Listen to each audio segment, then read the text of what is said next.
माननीय जी, यहाँ भी है राजस्व। एक तरफ राज्य में कोरोना ने आतंक मचाया हुआ है, वहीं लॉकडाउन से सबसे ज्यादा प्रभावित हुए मजदूर वर्ग को इस ढील ने अपनी रोजी रोटी कमाने का एक मौका दिया हुआ है।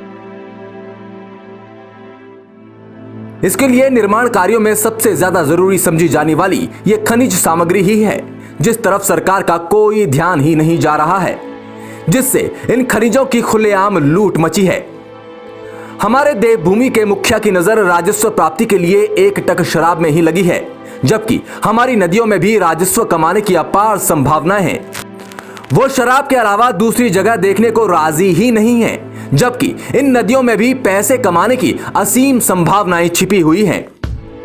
इन नदियों में कई दशकों से खनन नहीं हो पाया है, जिससे गंगा और चंद्रभागा नदी खनिज सामग्रियों से तो लबालब है ही, लेकिन सरकार का इन पर कोई ध्यान न देने की वजह से इनका उचित वैज्ञानिक दोहन नहीं हो पा रहा है। इससे आज मुनिकुरेती ढालवाला नगर पालिका के ढालवाला 14 बीघा और ऋषिकेश नगर निगम का विश्व प्रसिद्ध स्थल त्रिवेणी घाट और ISBT ऋषिकेश का एरिया अब खतरे के निशान से कुछ ही ऊपर है।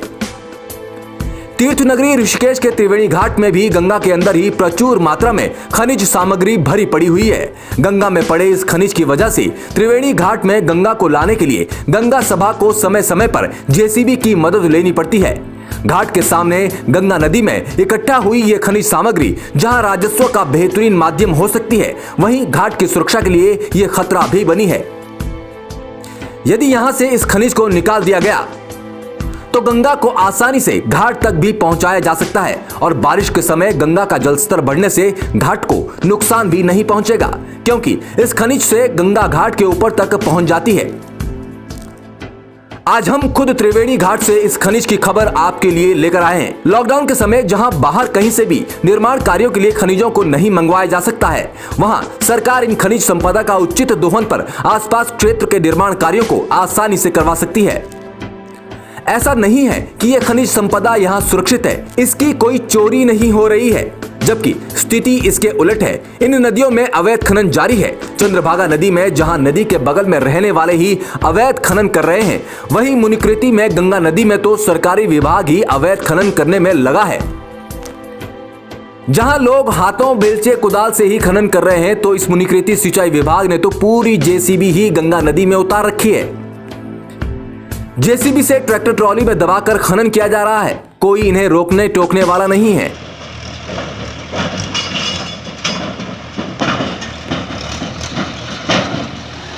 ये कौन से विभाग से हो आप? अच्छा, तो कब से कर रहे हो खनन? कब से कर रहे हो? काफी दिनों से हो रहा है। यहाँ ना SDM, ना तहसीलदार, ना पटवारी, ना वन विभाग, सब गांधी के बंदर बने हैं। इस विषय में जब कार्यस्थल में मौजूद विभाग के अभियंताओं से जानकारी ली तो उन्होंने कहा कि अनुमति के लिए जिला प्रशासन को पत्र भेजा है, पर लॉकडाउन की वजह से जवाबी पत्र को यहाँ तक पहुँचने के लिए कोई वाहन नहीं मिला।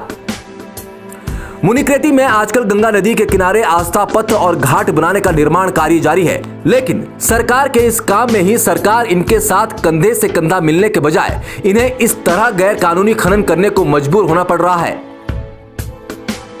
जबकि इस सरकारी काम के टेंडर वाले के बारे में भी केंद्र सरकार के ही किसी करीबी होने की चर्चा भी आम है।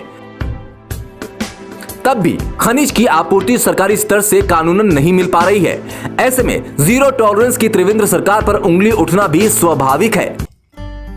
माननीय मुख्यमंत्री जी, यदि आप इन नदियों में वैज्ञानिक तरीके से खनन का काम शुरू करवा देते, जो गलत तरीके से होने वाले अवैध खनन से राजस्व को जो नुकसान हो रहा था, उससे सरकार को राजस्व भी मिलेगा।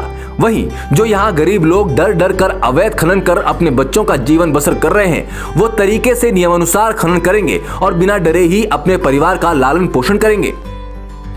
इसके साथ ही प्रधानमंत्री नरेंद्र मोदी का जो नदी किनारे सौंदर्यीकरण का सपना सिंचाई विभाग पूरा कर रहा है, उसमें भी लीगल खनिज सामग्री का उपयोग होगा और यहां से भी अच्छा खासा राजस्व आपको मिलेगा। माननीय मुख्यमंत्री जी, आप जैसे देख रहे हैं यहाँ पर कि यहाँ पे लोग खनन कर रहे हैं।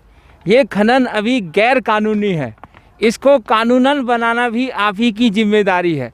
यदि आप इसे कानूनन बनाते हैं तो इस खनन का आपको कर भी मिलेगा, राज्य का राजस्व भी बढ़ेगा और इन लोगों को जो यहाँ पे खनन कर रहे हैं इनके अंदर से वो खौफ भी हटेगा जो खौफ आज लेकर ये बैठे हुए हैं अपनी रोजी रोटी पालने के लिए। इसलिए मुख्यमंत्री जी आप तुरंत इस तरीके के अवैध खनन पर रोक लगाइए जिससे इन लोगों को रोज़गार भी मिले, बेखौफ होकर ये रोज़गार करें और किसी से बिना डरे ये अपना काम करें, अपने बच्चों को पालें। एट द स्पॉट, आंवला न्यूज़, ऋषिकेश। हमारे प्रधानमंत्री नरेंद्र मोदी की वोकल फॉर लोकल को बढ़ावा देते हुए अपने इस आंवला डिजिटल मीडिया की खबर को लाइक और चैनल को सब्सक्राइब करें।